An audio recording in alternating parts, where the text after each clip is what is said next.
Hey guys, welcome back. Today I'm going to be working on this birthday calendar. It's to keep track of all the family birthdays and anniversaries, so stick around and see how I do this.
Alright guys, that just about finishes up the video for today. I hope you enjoyed this one. All that needs to happen now is to write down the names and the dates on all of those circle tags for the birthdays, and then on those heart tags, those are for the anniversaries.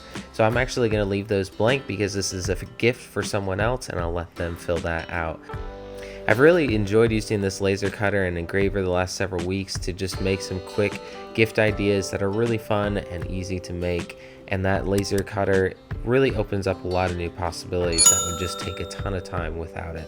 So I hope you guys have enjoyed this. If you're interested in getting the laser cutter, I'll leave the link down in the description below for the one that I used here. Thanks so much for watching, guys. If you like this video, give it a thumbs up and help me out, and don't forget to subscribe to the channel if you have not already. Thanks so much, guys. I'll see you in the next one.